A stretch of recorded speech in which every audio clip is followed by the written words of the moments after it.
done me and you bet I felt it. I tried to be chill, but you're so hot that I melted. I fell right through the cracks. Now I'm trying to get back.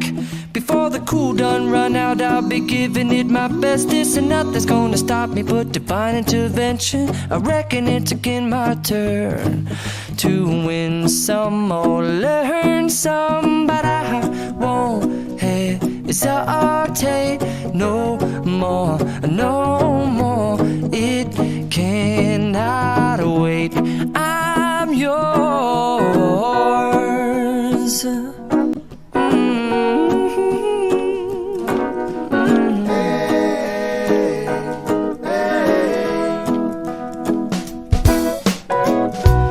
Open up your mind and see like me. Open up your plans and damn, you're free. I look into your heart and you'll find love, love, love, and love. Listen to the music of the moment, people dance and sing. We're just one big family, and it's our God-forsaken right. Can we please stand for the national anthem?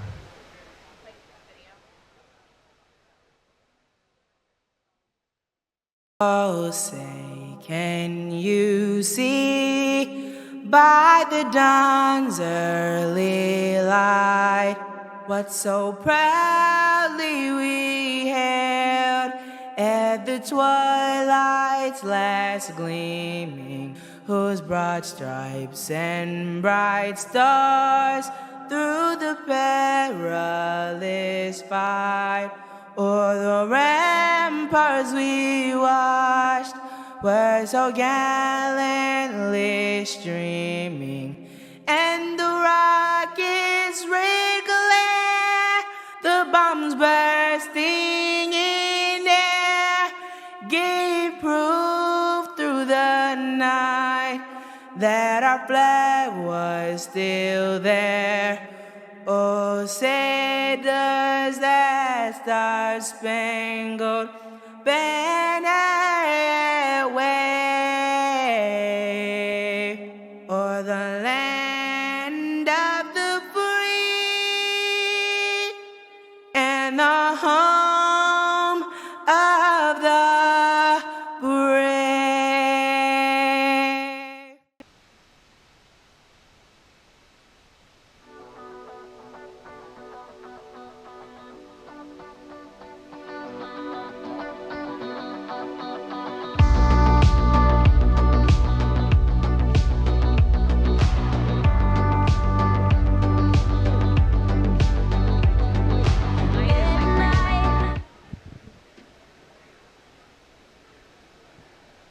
Good morning.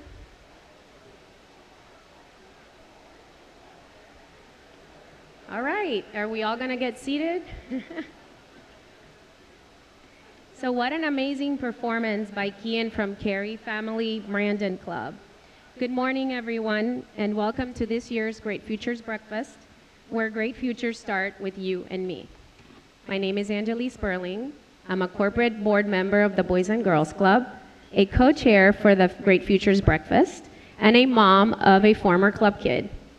For me, the Boys and Girls Club of Tampa Bay is close to my heart because it once helped my daughter, Sasha, cultivate her dream and passion in the arts. Long ago, it provided funds to help her develop her talent in the art form of ballet.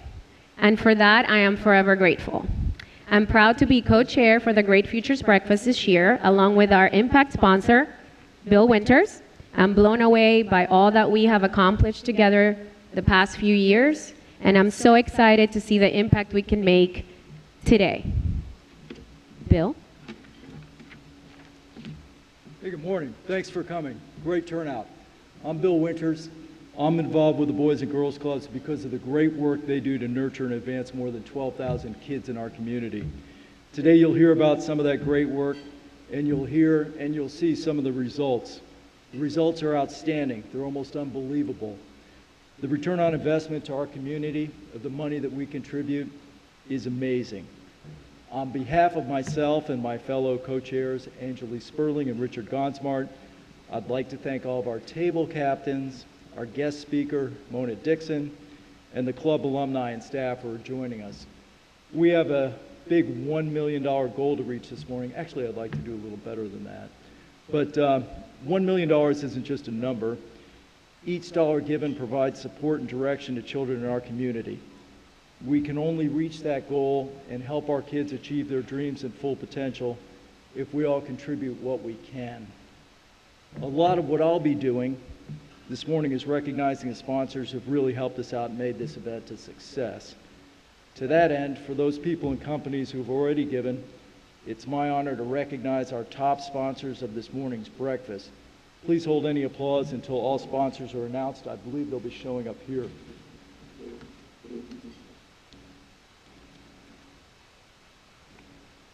Presenting sponsor is the Steinbrenner family and the New York Yankees. The event sponsor is the Vinnick Family Foundation. Impact sponsor is the Winters family. The title sponsor is the Carroll Organization. The media sponsor is Cox Media Group. We'd also like to thank our Breakfast of Champions sponsors. Again, please hold your applause until all sponsors have been announced. PDQ, Glory Days Grill, George Etheridge Jr., Joe and Ann Garcia family, the Fuente Family Foundation, Sokolowski family, Ybor Rotary.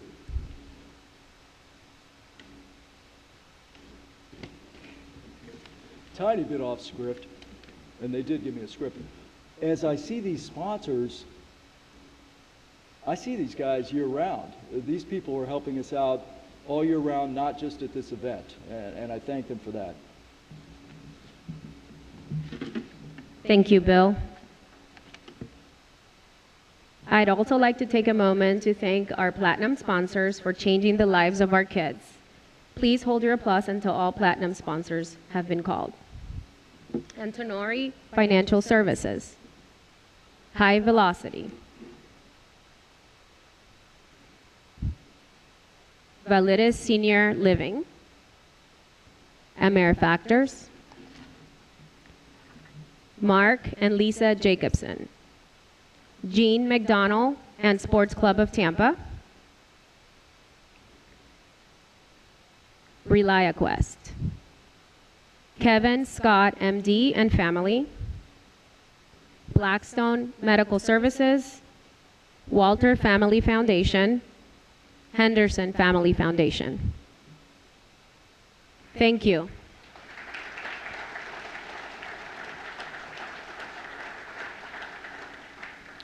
There are a lot of exciting changes happening at the Boys and Girls Club of Tampa Bay.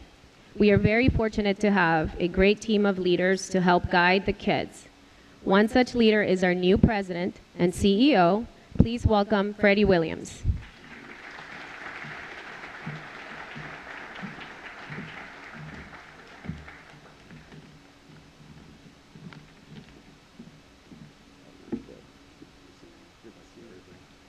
Good morning, everyone. Hi, Freddie Williams, President and CEO of the Boys and Girls Clubs of Tampa Bay and Boys and Girls Clubs of the Suncoast.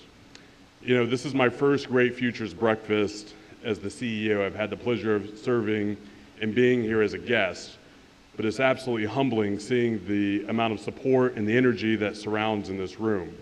Additionally, it's been humbling to see the amount of support around the new shared service agreement that we've had among Boys and Girls Club with the community, recognizing that we're so much stronger when we can have a singular focus of focusing on kids and what's best in kids in our community. I'm a proud Boys and Girls Club alumni. The Boys and Girls Club saved my life as a kid, and it's one of the greatest honors to have the opportunity to serve in a leadership capacity in an organization that is deeply meaningful for me. There's several alumni in the room here today, and they can also attest to the power of a Boys and Girls Clubs and what the ability has.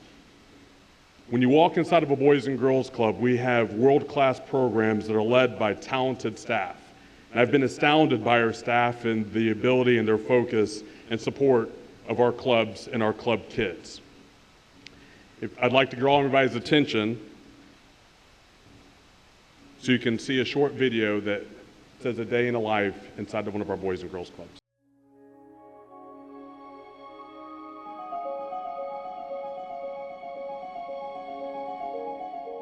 Since its founding in 1926, Boys and Girls Clubs of Tampa Bay has been on a mission to enable all young people, especially those who need us the most, to reach their full potential as productive, responsible, and caring citizens.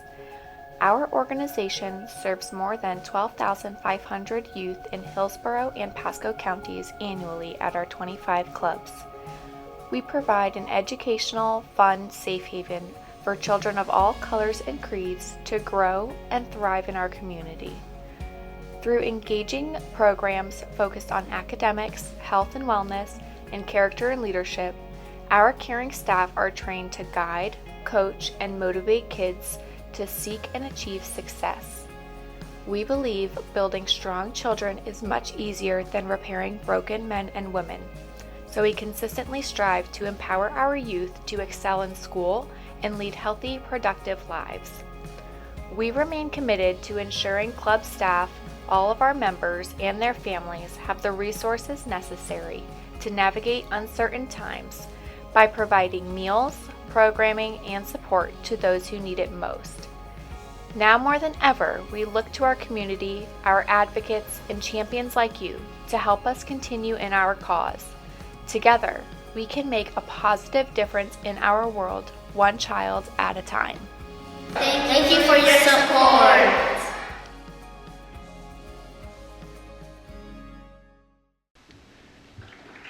Thank you. I'd now like to introduce a very special young man, and we were talking yesterday. I was a Boys and Girls Club alumni, but never had the honor of serving as a Youth of the Year, and I think I turned out okay as a contributing member of society, and I said, you know, you are much further along in life than I ever was at your age. He represents the Sam and Larry's Hashem Foundation Boys and Girls Club in Temple Terrace, and is our proud 2023 Boys and Girls Club of Tampa Bay Youth of the Year, Jordan Maxwell.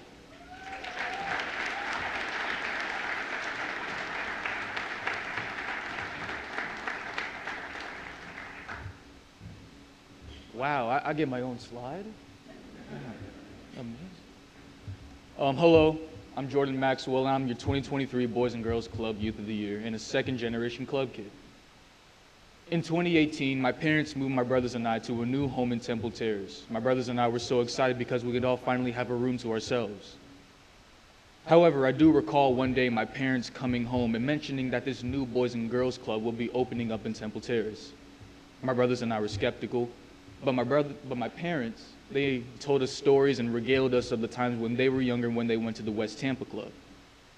And so they sent us. And in that summer, we went on field trips, we met new people, and we met the club's staff, who were just simply amazing. Especially my mentor, Coach Devin, who's in the building now. He's my first ever mentor, my first ever coach.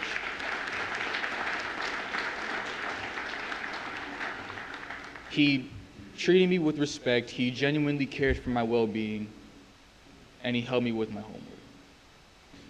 I genuinely believe that my generation is so unique and amazing in so many ways. We have not only the power, but the responsibility to construct discussions about not only this country, but the world. And many of you today lack the motivation to succeed. However, I'm grateful and fortunate enough to have club staff, parents, and people who just genuinely care and listen to me. It means so much to me. It means so much having a constant motivator and cheerleader speaking positivity into you constantly.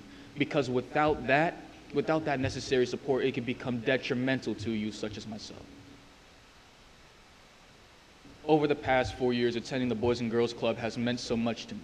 It holds some of my most cherished memories. I got my first job here as a club youth leader, and I even saw a whole global pandemic. It was also at the Boys and Girls Club where I was introduced to HBCUs and decided where I wanted to go to university. I want to go to Howard University and double as a music and business administration major.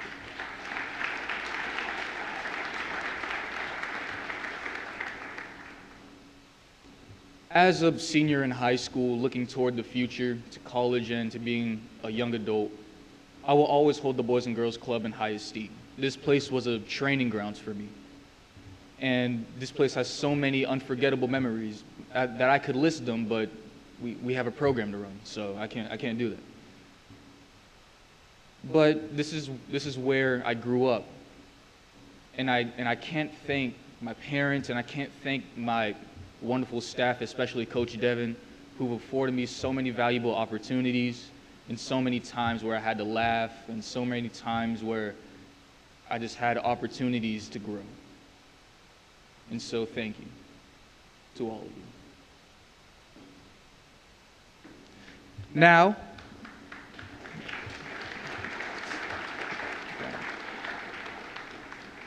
our coaches and mentors at the club play a huge role in giving us the encouragement to become the best versions of ourselves. They teach us to have confidence in our abilities and keep fighting for our dreams. You all in this room have the opportunity today to help us make all of our dreams come true. Thank you for all your support. With that in mind, I am excited to welcome from the Wilbert Davis Belmont Heights Club, the talented singer Zaria Anderson, performing A Million Dreams.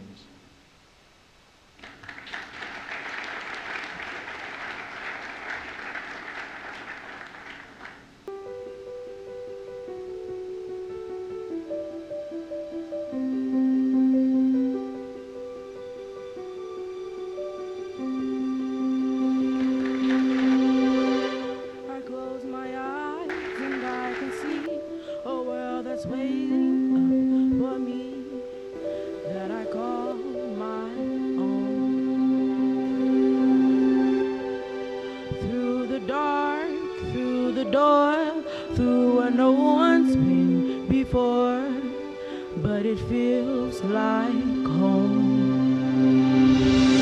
They can say it all sounds crazy. They can say I've lost my mind. I don't care if they call us crazy. We can live in the world that we design. 'Cause every night I lie in bed, the brightest colors fill my head. A million dreams are keeping me awake. I think of what the world could be, a vision of the one I see. A million dreams, that's all it's gonna take. A million dreams for the world we're gonna make.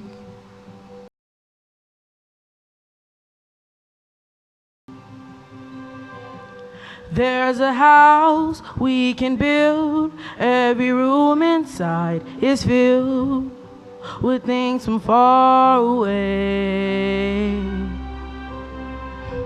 And special things I comply, each one there to make you smile on a rainy day. With things from far, they can say it all sounds crazy. They can say we've lost our minds. I don't care if they call us crazy. Run away to the world that we design. 'Cause every night I lie in bed, the brightest colors fill my head. A million dreams are keeping me awake.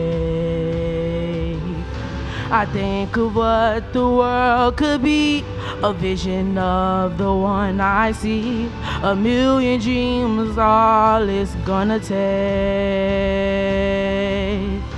A million dreams for the world we're gonna make. However big, however small, let me be a part of it all. Share your dreams with me.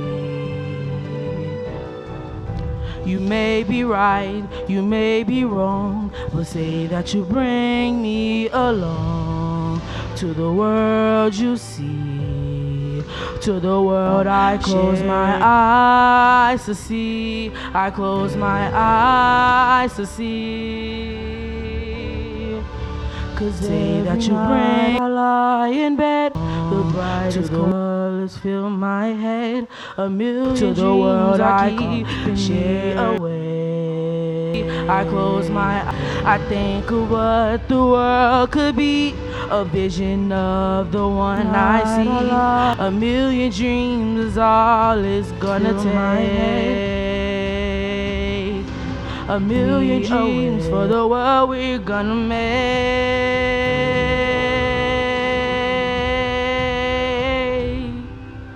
Night Allah for the world we're gonna make.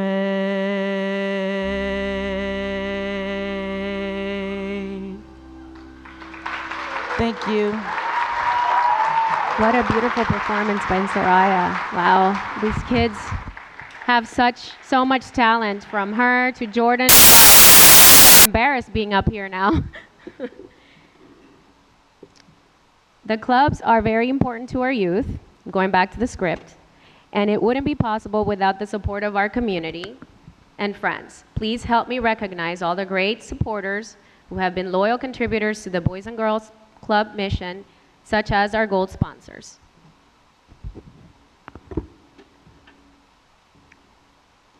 TSI Adjusters, Rockbridge Insurance, Roche Surety and Casualty, Dennis and Doris Alvarez, Mike and Rochelle Betke and DLA Piper, Phelps Dunbar, Ernie Carrera with Carrera Financial Wealth and Management and ExecuJet, BNY Mellon, Vic and Jamie Holcomb and Virginia Cole, Amscott Financial, AAA, Cigna, Valley Bank, George and Isabel Adams, Catering by the Family. We would like to also thank our clubhouse sponsors, Hillsborough County Sheriff's Office, Sam and Laurice Heacom Family Foundation, and Michelle Meredith Eckerd, Hernandez Law, Bill and Lorraine Winters, Thompson, Joey, Nick, and Carl Brandis, Flory and Patrick Willis Family and Lincoln National, Furman Chevy North Del Mabry. Please, a round of applause for these amazing sponsors. We couldn't do this without you.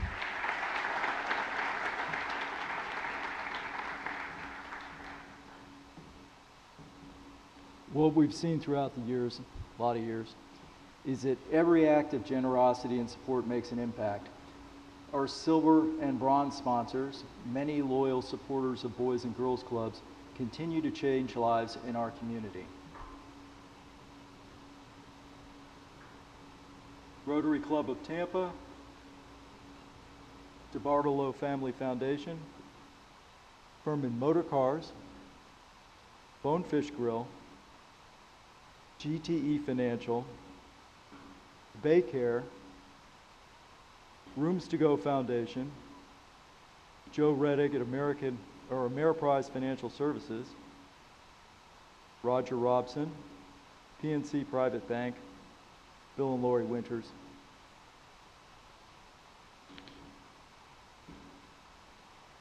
And our loyal bronze sponsors, Larry and Donna Beavis, Matt and Tina Dumar, Dan and Arlene Hevia, Sedco, AT&T, Life Plan MD, Elaine Diaz, Julie Holt, Assurance Dimensions. Many of you are familiar with our next speaker. Please welcome our current corporate board chair and always a leading table captain for the breakfast, also a good basketball player, a great chess player, Matt Dumar.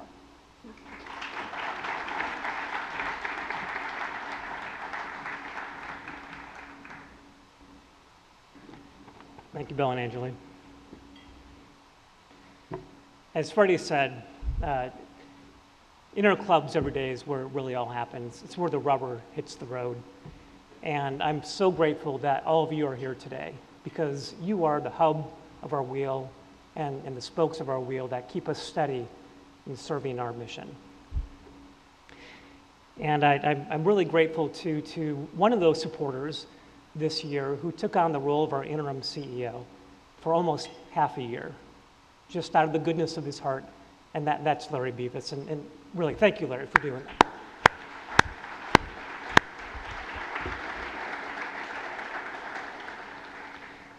And now it's my pleasure to introduce our featured speaker. She lived in a cardboard box. She was homeless until the age of 13, living on the streets and living in shelters. And a few short years later, she was honored by and nominated by President Obama and also received the well-earned Boys and Girls Clubs of America National Youth Award. Mona was appointed to serve as the youngest member of the U.S. Presidential Committee alongside 4 other distinguished individuals. It's my honor that I invite our featured speaker, Mona Dixon, to the podium so she can share her story from cardboard box to the White House. Mona?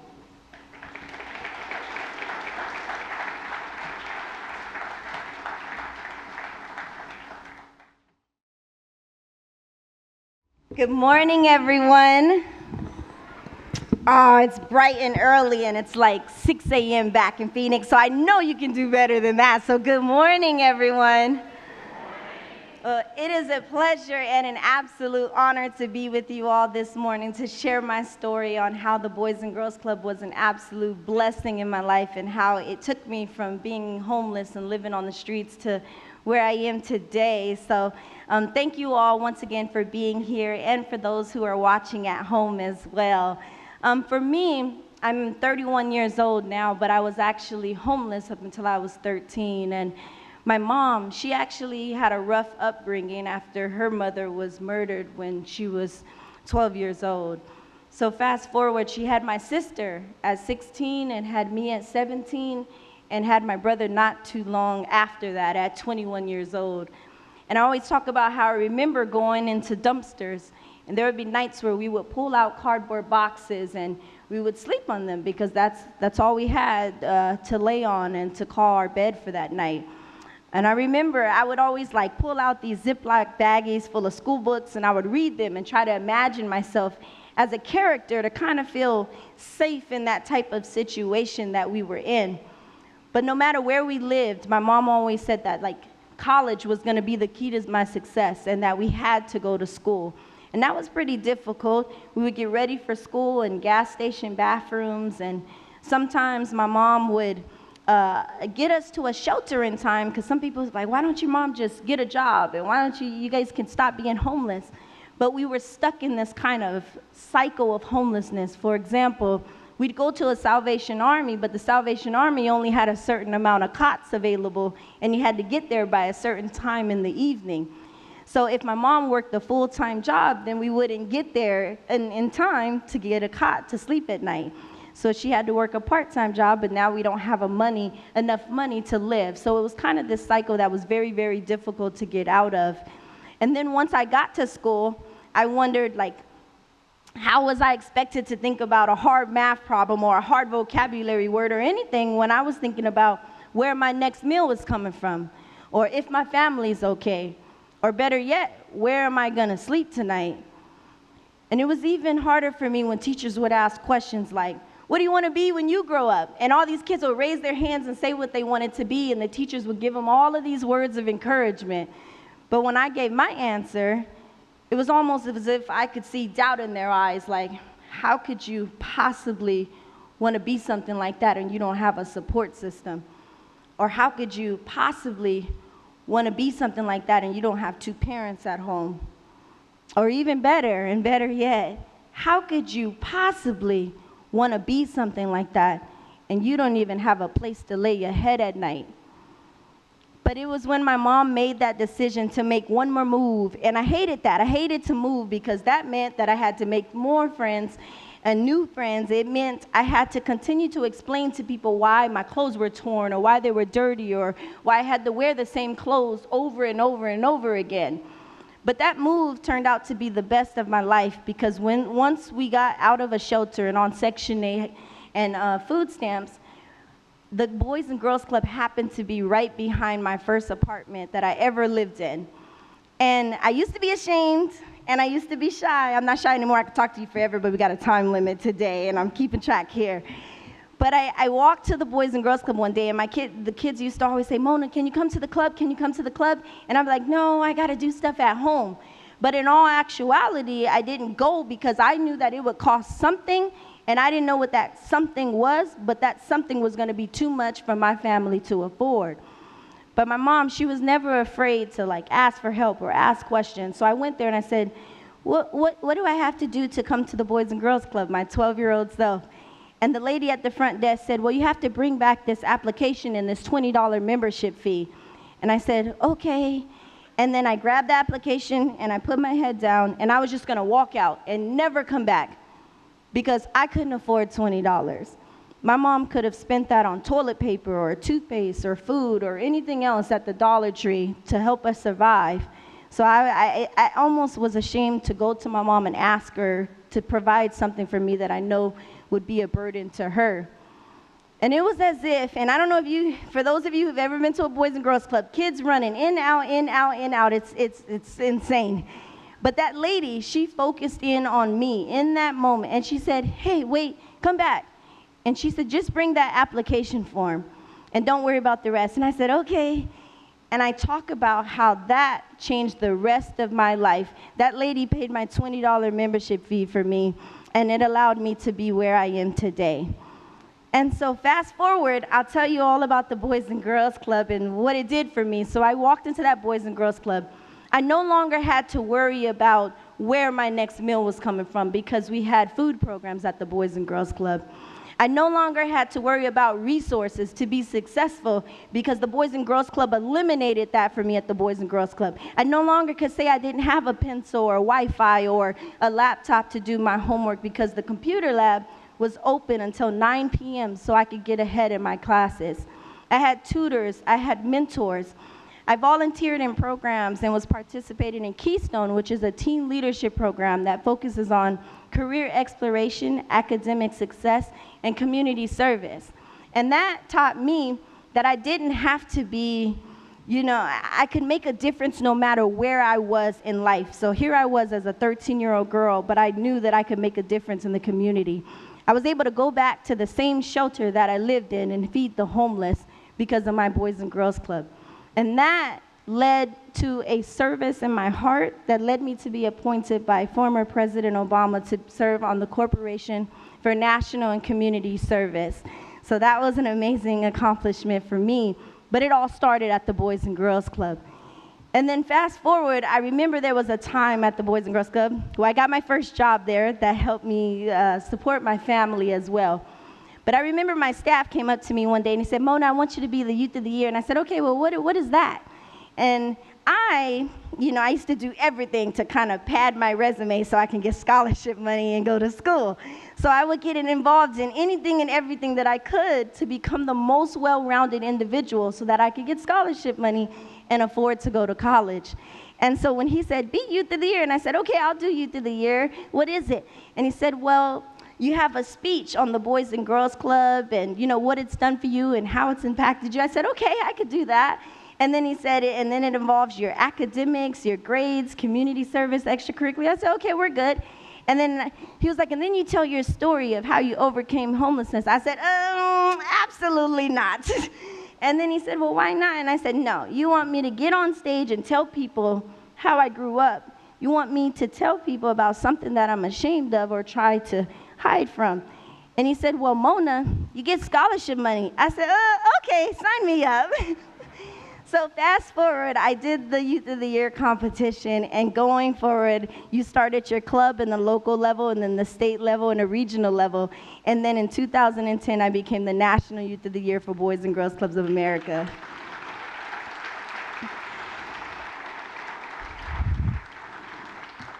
Thank you. And that was absolutely amazing. And the journey that I'm about to share with you right now, because of the Boys and Girls Club, was incredible.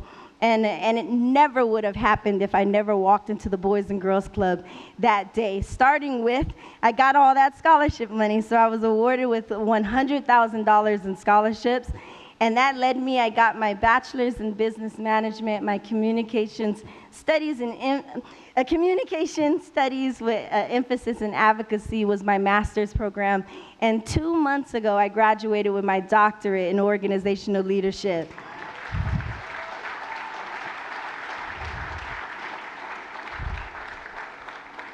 Thank you. But one of the coolest things was when I was 17 years old, I got to go to the White House and meet the former president of the United States, President Barack Obama. And for me, it was an amazing thing just because I got to be in the Oval Office with the President of the United States, who, despite who it was in that office. And I remember when I walked in there, and I got to go there with Denzel Washington, by the way. So that was even better. I rode there in the truck with him, who actually forgot his ID that day. And the security, one of the guys said, well, he thinks he's going to get into the thing just because he's Denzel Washington, because he didn't have his ID. And I'm thinking and I'm 17, I'm thinking well, ID is to identify you, and who doesn't know this is Denzel Washington? So we go to the White House, and another security guard comes right out and says, hey, Mr. Washington, and lets him right in. So, and then Denzel looks over at the other security, and I'm like, ooh, he told him. So fast forward, we go into that Oval Office, and I'm sitting in there, and we're standing in there, and so many people ask me, Mona, what did you say? And I'm like, nothing. I just stood there, and I was just smiling and taking it all in, because for me, I was 17 years old. But literally 4 years before that, at 13, I was living in a homeless shelter. So I never would have dreamed or imagined that I would be standing in front of the President of the United States. So that was definitely a really cool experience. He gave us presidential seal M&Ms, a pocket constitution, all kinds of things.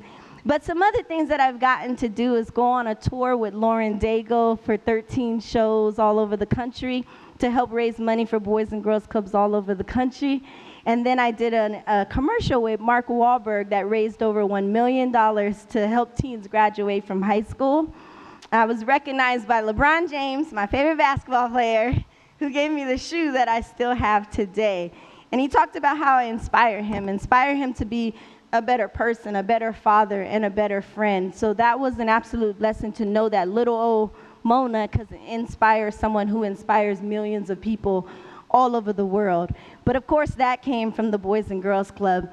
But I definitely just want to talk about how none of these things would have been possible if I didn't walk into the Boys and Girls Club. And I told you when I spoke before, my motivation was scholarship money. But then the more and more that I do this, I've learned that my motivation is to help thousands and millions of kids continue to have the same opportunities that I did when I walked through the Boys and Girls Club every single day. And I've been to so many clubs. There's big Olympic-sized pools in clubs, and then there's clubs that are in apartment buildings, and you wouldn't even imagine. It's really interesting. However, each and every one of those clubs make the same impact on these kids. They have a formula, they have a system, and it works. It worked for me, it worked for Jordan, and it's still working for so many other kids today. It also worked for Sasha as well, as you've heard. So it continues to work. So I just want to thank you all for continuing to invest in this program, whether it's your time or your dollars or your companies as well. It all truly does make a difference. And I talked about how that $20 made a difference for me today. So every dollar counts for these kids. And one thing that I love about the Boys and Girls Club is they never turn any kid away. And so many different types of kids walk through the Boys and Girls Club. It's not just there's a lot of stereotypes that it's just for poor kids, but it's not. It's a place that supports kids and teach them how to have great character, how to be great citizens, how to have financial literacy, how to work together in teamwork in sports. They help you with your homework. So it's a program that complements these kids and their education, and it's very much needed, especially after COVID and the kids are trying to get back on track and catch back up. So I just want to thank each and every one of you today for being here and for believing in the work of the Boys and Girls Club, because I truly am a product of the club.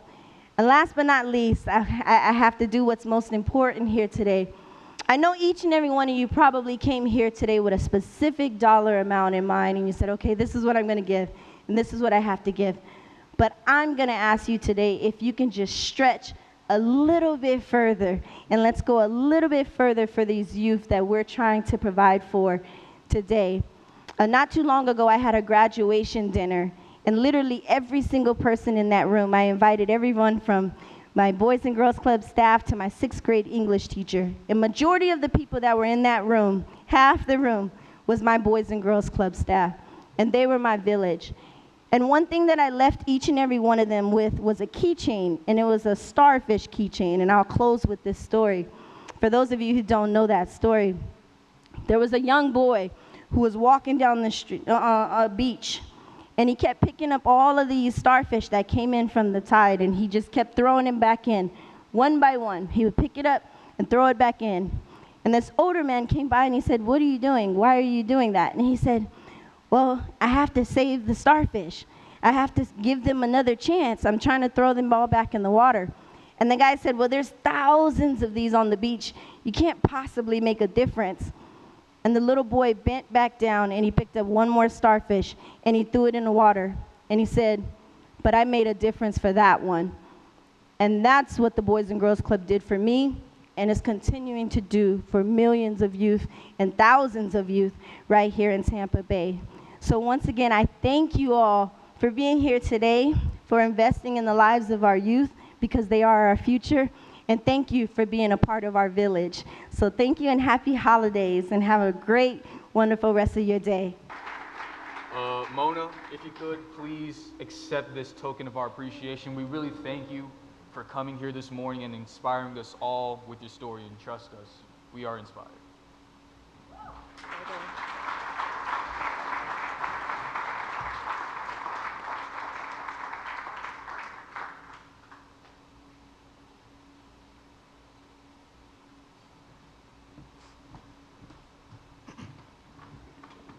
Thank you again, Mona, for being an inspiration to the club youth like me. I hope to learn from your courage and ambition. As Youth of the Year, it has been an amazing experience to engage with such strong leaders and learn from their example. I am proud to introduce a longtime supporter and foundation trustee of the Boys and Girls Clubs.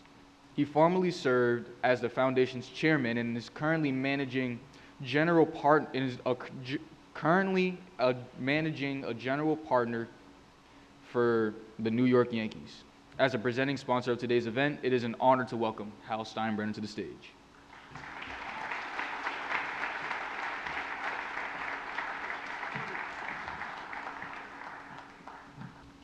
Talk about a tough act to follow. Thank you, Glenn.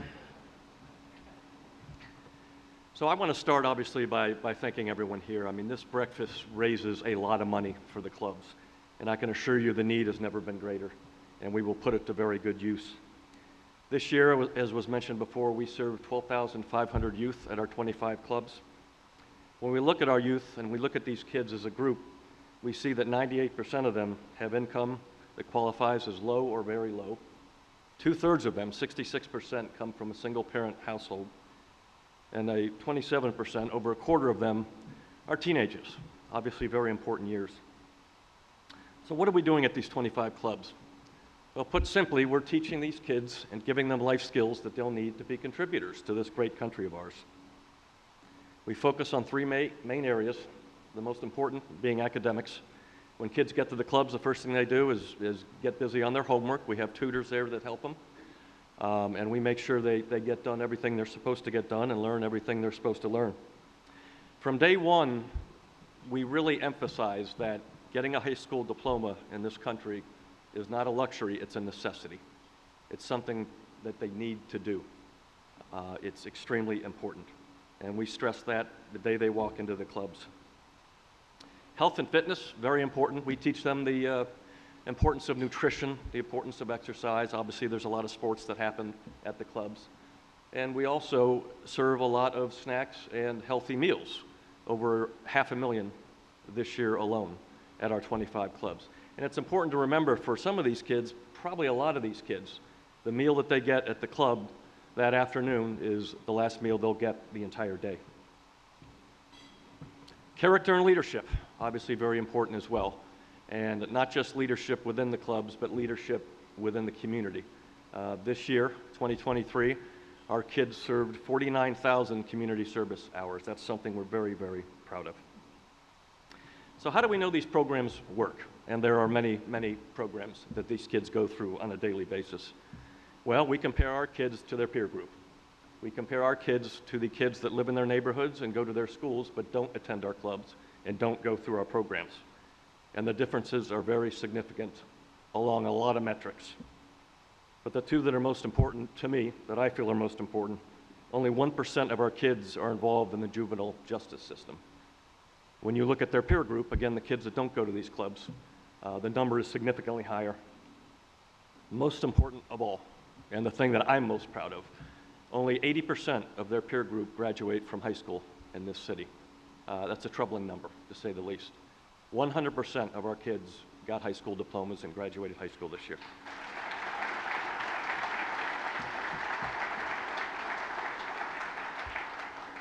You look at any other program in the country, I mean, obviously it doesn't get better than 100%. It's really an incredible stat. So it proves that everything we're doing, everything our hardworking counselors and our tutors at the 25 clubs are doing is working. It's making an impact in the lives of these children.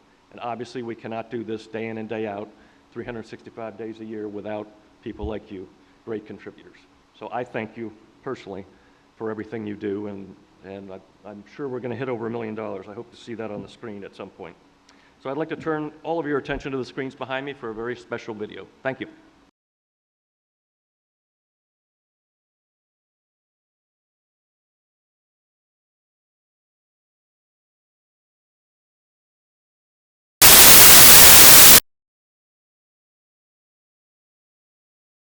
Very special video. Thank you.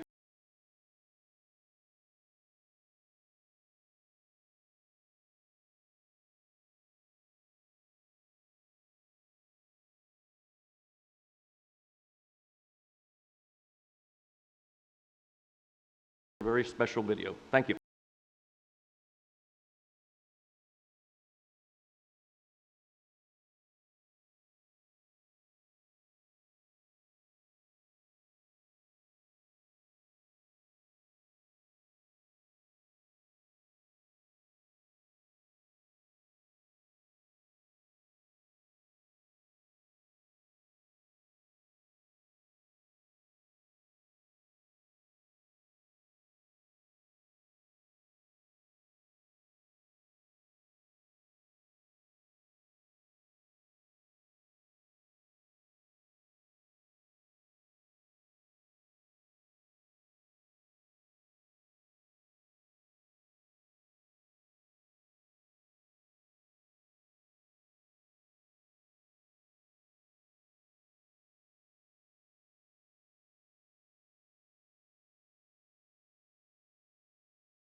Me doing this today, co-chairing this event, raising funds for our youth, is my way of giving back.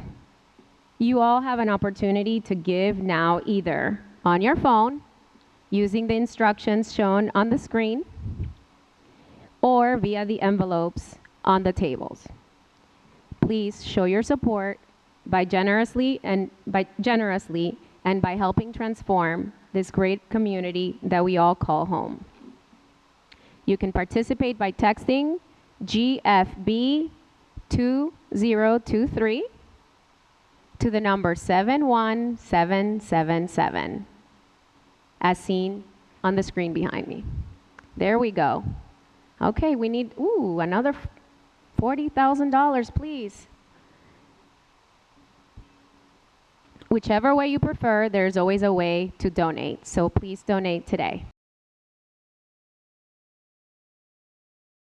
The lights up here are amazing. They're just blasting right at us, and that's really all I can see. Table captains, you are now invited to share your story of commitment to Boys and Girls Clubs at Tampa Bay and answer any questions your guests may have. There are envelopes on your tables with instructions included. Please place the pledges in your envelopes once the guests have completed their giving. Of course, guests can also give by texting the number on the screen or by scanning the QR code with your phones located in the center of your table. Table captains, please remember to collect all pledge cards. Apparently this has been a problem in the past. Please remember to collect all pledge cards at your table and place them in the captain's envelope and turn it in at the registration table out there before leaving. After your gift is made, we ask that everyone please stay seated until the program concludes. It now has something that says, table captains, make your pitch.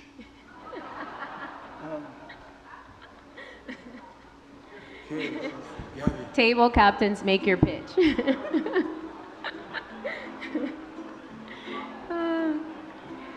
So on behalf of all the co-chairs, Bill, Richard, and myself, we would like to thank our guest, Mona, or Dr. Mona Dixon, for her inspirational message, and all of our speakers for joining us this morning. Hal Steinbrenner, your family is always very supportive of the clubs, and you are a joy to have at this breakfast. And thank you to everyone in this room for giving from your heart to make a difference in our community. The text to give donation line will remain active through the week.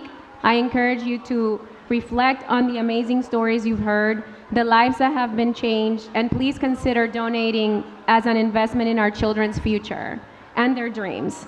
This is the conclusion of this morning's program.